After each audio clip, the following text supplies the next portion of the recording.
Hello children, this side Ma'am Varsha, and this is the second lecture of Political Lesson 2, the Institutions of Democracy.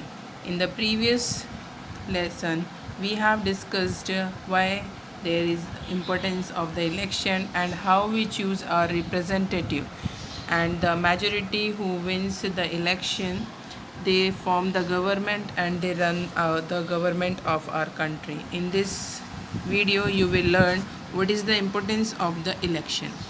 So let's start. An election ensures the participation of the people in the decision making process without directly participating in the process. Okay children, as we know that, and I told you that we are ruling ourselves. So an election ensures, ये elections जो चुनाव होते हैं बताते हैं कि the participation of the people, जो लोगों का उसमें भाग लेते हैं लोग, means by casting our votes the common people are taking participation in the votings.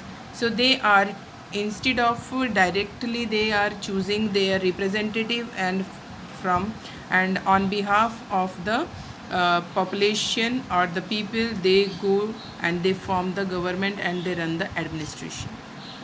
It allows the people to choose their representatives who they think would work in the best of their interest. Okay, through the elections we can choose the representative according to us. It ensures the accountability of the representative to the people by serving as an opportunity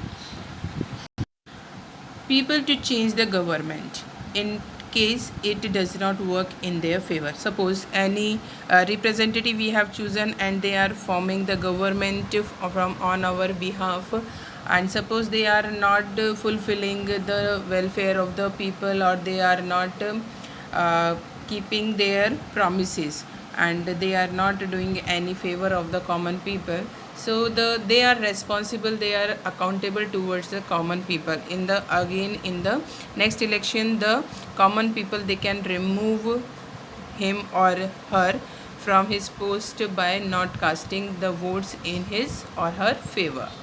Okay, so next topic is political parties. A political party refers to a group of people who share similar views on political matters and policies to ensure collective good of the society.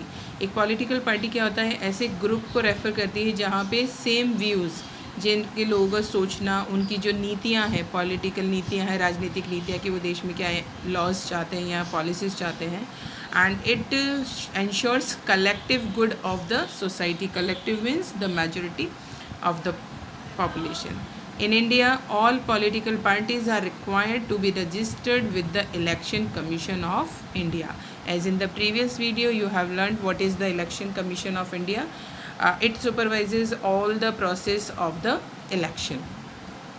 Okay, types of political parties. The Election Commission of India recognizes two types of political parties in our country: national and state or regional. Okay, a national party refers to a political party that functions in 4 or more states of the country. For example, the Bharatiya Janata Party and the Indian National Congress. These are our national parties.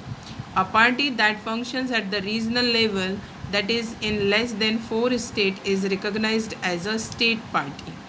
There are many regional parties in India such as Meghalaya Democratic Party of Meghalaya, Trinamool Congress or West Bengal. These are regional parties. And All India Anna Dravid Munnetra Kajangam of Tamil Nadu. Each of these political parties is identified by a unique symbol. Who provide these unique symbols? These symbols have been provided by the Election Commission. These symbols approved by the Election Commission of India. A party symbol makes it easy for the people to identify the party and vote during elections. A party symbol. Okay, as we have learnt that how we cast our vote, the participant's name and his party symbol is also remain there. So we press the button in front of the party symbol. So in this way it is easy to recognize the the candidate of that particular party.